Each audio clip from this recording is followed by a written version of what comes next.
Dear student, नमस्कार। आपको प्रिय मेरे स्टूडेंट सभी को बहुत नमस्कार। आपको मेरे YouTube channel agriculture smart study पर सभी का स्वागत है। आज अपन जो चैप्टर पढ़ रहे हैं वो क्वेश्चन नंबर अपन 2 पढ़ रहे हैं। इसमें दिया गया क्वेश्चन नंबर 2 में आज अपन पढ़ेंगे सोयाबीन की खेती का वर्णन निम्न शीर्षकों के आधार पर कीजिए।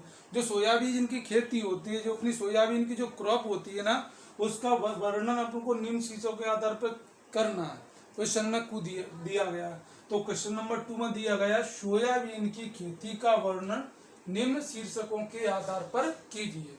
जो सोयाबीन की फसल होती है, अपनी सोयाबीन की क्रॉप होती है, जो इस समय वर्षा ऋतु में अपनी सोयाबीन की क्रॉप चल रही इस समय, उसका अपन को वर्णन स्टेप बाय स्टेप करना है। तो अपन देखते हैं। फर्स्ट में दिया है वनस्पतिक नाम, इसको इंग्लिश में बोलते हैं बॉटनिकल नेम। क्या बोलते हैं? Botanical name. तो फर्स्ट में दिया इसकी जो सोयाबीन की खेती है, इसमें अपन स्टेप बाय स्टेप सब पढ़ें क्रमबद्ध तरीके से। जैसे कि बॉटनिकल नेम क्या है, उसकी फैमिली क्या है, कितनी उसमें बीज दर रहती है, सीड रेट क्या है, उसकी उत्पादन कितना प्रोडक्शन रहता है, खाद कितना दिया जाता है, उसके बाद कौन कौन से इसमें कीट होते हैं, कौन कौन से खरपतवार होते हैं, डिसीजे लगते हैं, वो अपन बारीकी से इसमें स्टेप बाय स्टेप इसमें पढ़ेंगे। तो फर्स्ट पॉइंट में रहता है अपना वनस्पतिक नाम, इसको बोलते हैं अपन वानस्पतिक नाम। क्या बोलते हैं? वानस्पतिक नाम। इसको इंग्लिश में बोलते हैं बॉटनिकल नेम। क्या बोलते हैं? Botanical name. इसका ग्लाइसिन मैक्स। क्या बोलते हैं इसको? Glycine max. इंग्लिश में इसको वैज्ञानिक नाम बोलते हैं, इसको ग्लाइसिन मैक्स। क्या बोलते हैं? सोयाबीन का जो वैज्ञानिक नाम बॉटनिकल नेम है वो दिया गया ग्लाइसिन मैक्स। दूसरा दिया गया कुल या परिवार, इसको इंग्लिश में बोलते हैं फैमिली। क्या बोलते हैं? फैमिली। तो इसकी जो फैमिली या परिवार होता है वो लेग्यूमिनेसी। क्या है? लेग्यूमिनेसी। तो फर्स्ट पर दिया इसका बॉटनिकल नेम वनस्पतिक नाम जो अपना ग्लाइसिन मैक्स, और फिर दूसरा दिया अपन कुल या परिवार फैमिली, इसको बोलते हैं अपन लेग्यूमिनेसी। तीसरा दिया उत्पत्ति। क्या दिया? उत्पत्ति, इसको बोलते हैं इंग्लिश में ओरिजिन। ठीक है ना, मतलब उत्पत्ति, इसका जन्म स्थान कहाँ पे है, ओरिजिन क्या है। तो सोयाबीन का मूल स्थान चीन या जापान माना जाता है। क्या बोला माना जाता है? चीन या जापान। जो इसका ओरिजिन है, उत्पत्ति स्थान है सोयाबीन का, वो चीन या जापान माना जाता है। ठीक है, सोयाबीन का। 4 पॉइंट है अपना भूमि, सॉइल। बस सॉइल कैसी होनी चाहिए, अपनी भूमि कैसी होनी चाहिए, वो इसमें सोयाबीन की जो फसल है, क्रॉप है, उसमें भूमि मिट्टी कैसी होनी चाहिए, सॉइल किस प्रकार की होनी चाहिए, वो अपन देखते हैं। तो सोयाबीन की फसल के लिए अच्छे जल निकास वाली दोमट या काली मिट्टी सर्वोत्तम मानी जाती है। मतलब जो सोयाबीन की फसल होती है, भूमि होती है, सॉइल, उसके लिए अच्छे जल निकास वाली दोमट या काली मिट्टी, ब्लैक सॉइल अच्छी या सर्वोत्तम मानी जाती है, जिसका पीएच मान 6.5 से 7.5 के बीच में हो। ठीक है ना। तो भूमि सॉइल, सोयाबीन की फसल के लिए अच्छे जल निकास वाली दोमट या काली मिट्टी सर्वोत्तम मानी जाती है, जिसका पीएच मान 6.5 से 7.5 के मध्य होना चाहिए। मतलब 6.5 और 7.5 के बीच में इसका पीएच मान होना चाहिए। अगला पॉइंट है भूमि की तैयारी, प्रिपरेशन ऑफ द सॉइल। मतलब भूमि की तैयारी अपन कैसे करते हैं, खेत की तैयारी, मिट्टी की फसल जो अपन सोयाबीन की अपन बुवाई करते हैं, उसकी तैयारी कैसे की जाती है, कैसे उसकी जुताई की जाती है, कैसे क्या करना चाहिए, उसके बारे में अपन देखते हैं। तो भूमि की तैयारी, प्रिपरेशन ऑफ द सॉइल, खेत की पहली जुताई मिट्टी पलटने वाले हल से करना चाहिए। उसके बाद फसल बोने से पूर्व 2 से 3 जुताई हैरो या कल्टीवेटर से करके पटेला लगा देना चाहिए। मतलब जो भूमि की तैयारी अपनी, तो खेत की पहली जुताई अपन को मिट्टी पलटने वाले, इसको अपन देसी हल बोलते हैं, मिट्टी पलटने वाले से 1-2 जुताई करनी चाहिए। उसके बाद बुवाई से पहले अपन को 2 से 3 जुताई अपन को कल्टीवेटर या ट्रैक्टर से या हैरो से अपन को पटेला लगा के कर देनी चाहिए। पहली जुताई अपन को मिट्टी पलटने वाले हल से या देसी हल से करनी चाहिए अपने। उसके बुवाई से पूर्व 1, 2 या 3 जुताई अपन को कल्टीवेटर हल से या ट्रैक्टर से पटेला लगाकर कर देना चाहिए। से लास्ट अगला पॉइंट अपना खाद्य या उर्वरक, जिसको एनपीके, क्या नाइट्रोजन, फास्फोरस, पोटास, एनपीके। मतलब खाद्य एवं उर्वरक की मात्रा, मतलब खाद्य जो उर्वरक होते हैं उनकी मात्रा किस प्रकार दी जाती है, इसको अपन इंग्लिश बोलते हैं मैन्योर एंड फर्टिलाइजर। क्या बोलता है? Manure and fertilizer. जो खाद की मात्रा, किस हिसाब से अपन को किस मात्रा में अपन को खाद देना चाहिए, वो अपन देखते हैं। तो 20 से 30 किलोग्राम नाइट्रोजन देना चाहिए, 50 से 60 किलोग्राम फास्फोरस, इसको बोलते हैं P2O5। क्या बोलते हैं? P2O5। जो 50 से 60 किलोग्राम होता है फास्फोरस, 30 से 40 किलोग्राम रहता है पोटास, इसको बोलते हैं K2O। क्या? K2O। तो 30 से 40 किलोग्राम पोटास देना चाहिए, प्रति हेक्टर के हिसाब से देना चाहिए। जो अपना खाद्य एवं उर्वरक है, जिसको अपन इंग्लिश में बोलते हैं मैन्योर एंड फर्टिलाइजर। तो इसकी मात्रा क्वांटिटी किस हिसाब से देना चाहिए अपन को दिया गया है पर हेक्टेयर में। तो 20 से 30 किलोग्राम नाइट्रोजन देना चाहिए अपन को पर हेक्टेयर में, और 50 से 60 किलोग्राम फास्फोरस, 30 से 40 किलोग्राम पोटास प्रति हेक्टेयर में अपन को देना चाहिए। एक बार और अपन देखते हैं सोयाबीन की खेती का वर्णन निम्न शीर्षकों के आधार पर किया गया। फर्स्ट में इसका रहता है वनस्पतिक नाम, इसको अपन बोलते हैं बॉटनिकल नेम जो है ग्लाइसिन मैक्स। क्या है अपना ग्लाइसिन मैक्स। दूसरा अपना दिया है कुल या परिवार, जिसको अपन फैमिली बोल सकते हैं। तो इसको जो कुल या परिवार फैमिली है वो लेग्यूमिनेसी है, ठीक है ना। ये याद रखते अपनी जो पल्स वाली फैमिलियों में आता है, दाल वाली जितनी भी होती हैं। तीसरा पॉइंट है उत्पत्ति स्थान, जिसको बोलते हैं इंग्लिश में ओरिजिन। तो इसका उत्पत्ति स्थान है सोयाबीन का जो मूल स्थान है, इसको चीन या जापान माना जाता है। क्या माना जाता है? चीन या जापान। 4 पॉइंट दिए भूमि सोल, किस तरह की भूमि होनी चाहिए सोल। तो इसके लिए जो भूमि है अच्छे जल निकास वाली दोमट या काली मिट्टी सर्वोत्तम मानी जाती है। भूमि के लिए अपनी सोयाबीन की फसल की अच्छे जल निकास वाली दोमट या काली मिट्टी सर्वोत्तम मानी जाती है। इसका पीएच मान अपना 6.5 और 7.5 के बीच में रहना चाहिए। अगला पॉइंट दिया भूमि की तैयारी, प्रिपरेशन ऑफ द सॉइल। तो भूमि की तैयारी किस हिसाब से अपन को किस प्रकार करनी चाहिए। तो खेत की जो पहली जुताई होती है वो मिट्टी पलटने वाले देसी हल से अपन को कर देना चाहिए। फिर इसके बाद बुवाई से पहले अपन को, बुवाई से पूर्व अपनी 2 से या 3 जुताई अपन को कल्टीवेटर या ट्रैक्टर द्वारा जुताई कर देना चाहिए पटेला लगाकर। और पटेला लगाकर अपन कल्टीवेटर से जुताई करते हैं, उसके बाद पटेला साथ ही पटेला लगा देना चाहिए। फिर अपना अगला पॉइंट दिए खाद एवं उर्वरक, मैन्योर एंड फर्टिलाइजर। मतलब खाद और उर्वरकों की मात्रा क्वांटिटी किस हिसाब से देना चाहिए।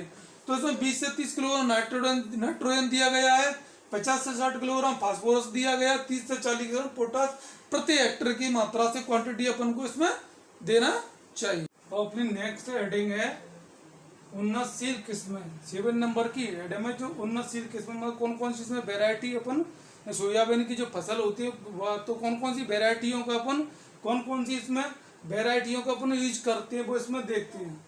तो उन्नतशील किस्में कौन कौन सी वेरायटी होती है।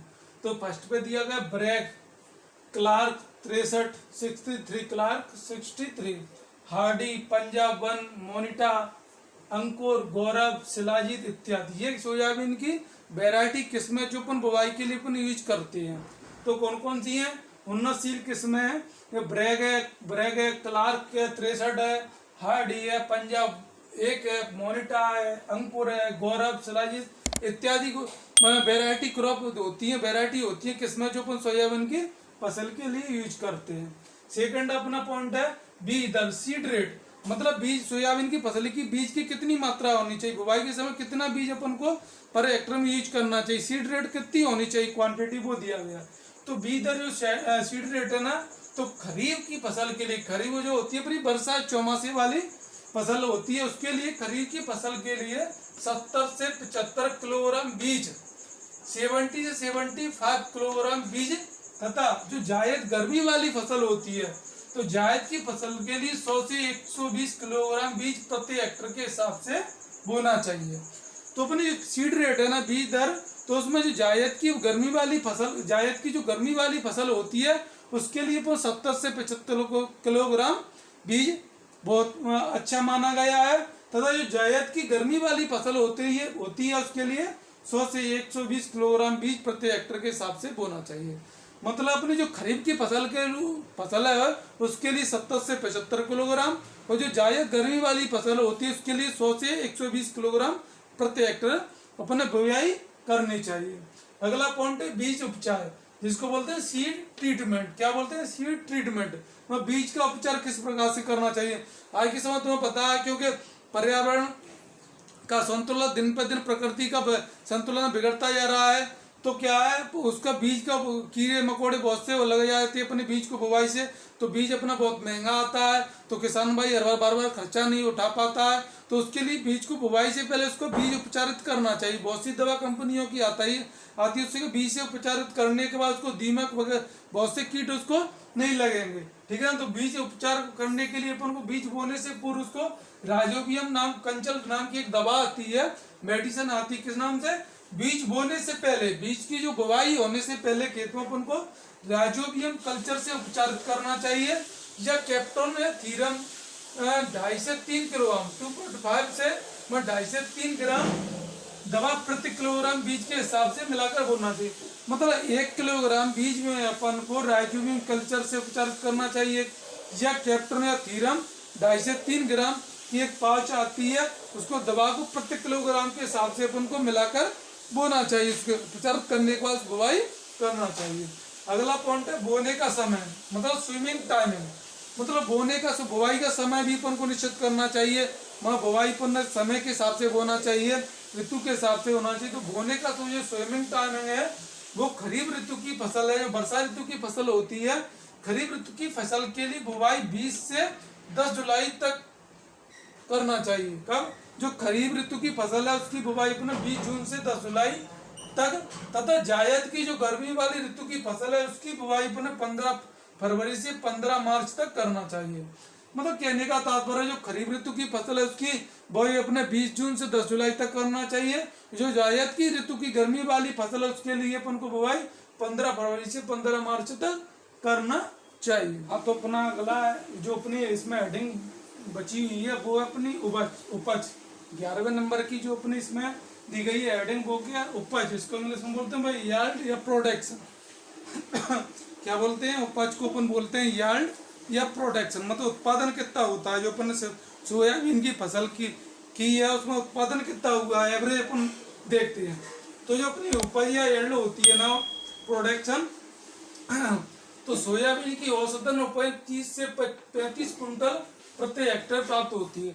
जो सोयाबीन की फसल होती है ना तो उसका प्रोडक्ट उत्पादन होता है वो 30 से 35 किलोग्राम कुंटल, कितना? 30 से 35 कुंटल प्रति हेक्टेयर। मतलब एक हेक्टेयर में 30 से 35 कुंटल प्रति हेक्टेयर अपन को प्राप्त हो जाती है। एक हेक्टेयर में 30 से 35 कुंटल हो जाती है।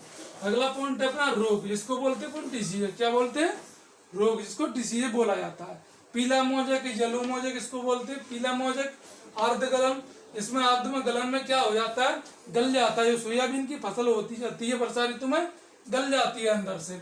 और पीला मोजेक में क्या है? जो पत्ती होती है सोयाबीन की वो पीली पड़ जाती है, उनको पत्ती पीली दिखाई देती है।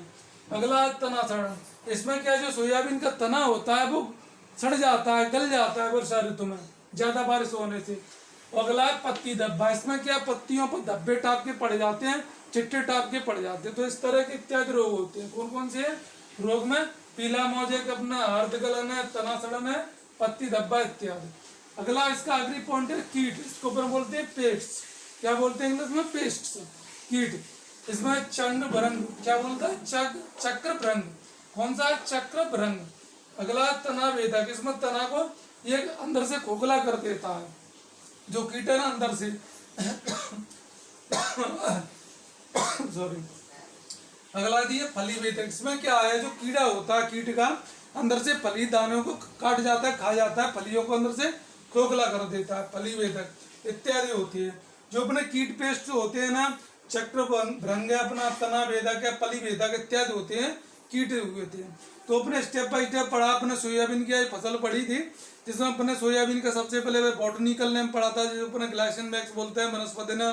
उसकी फैमिली पढ़ी थी जिसको अपन सोयाबीन की फैमिली पढ़ी थी। उसके बाद अपने फैमिली पढ़ने के बाद अपना जो अपनी सोलेनेसी कुल में आती है उसके बाद अपने फैमिली के बाद उसको अपना और उसका खेत की तैयारी किस तरह, भूमि की तैयारी कैसे की जाती है, सॉइल किस प्रकार की होनी चाहिए, फिर बीज दर कितनी होनी चाहिए, इसमें बीज दर के बाद उसमें कौन कौन से रोग लगते हैं, कौन कौन से कीट लगते हैं, उसमें उर्वरक की मात्रा कितनी होती है, वो स्टेप बाय स्टेप हमने पढ़ा। उसके बाद प्रोडक्शन कितना होता है, डीसीए पढ़े, रोग पढ़े, उत्पादन पढ़े, अपने बारीकी सब क्रमबद्ध तरीके से अपन को सोयाबीन की अपन फसल पढ़ी।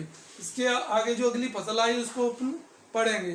तो आप सभी जो मेरे प्रिय स्टूडेंट, प्रिय छात्र जो स्टूडेंट हैं वो सभी इसको अधिक से अधिक वीडियो को लाइक करें और अधिक से अधिक शेयर करें, जिससे और भी स्टूडेंट इसे अपनी शिक्षा का लाभ ले सके और काफ़ी मात्रा में वो भी इस अपने यूट्यूब चैनल से जुड़ सके, स्मार्ट स्टडी क्लासेस से ना। तो सभी से मेरा निवेदन है अधिक से अधिक संख्या में वो जुड़ जाएं और मेरे वीडियो को अधिक से अधिक लाइक करें, उसको शेयर करें। इसी का धन्यवाद। जय हिंद, जय भारत।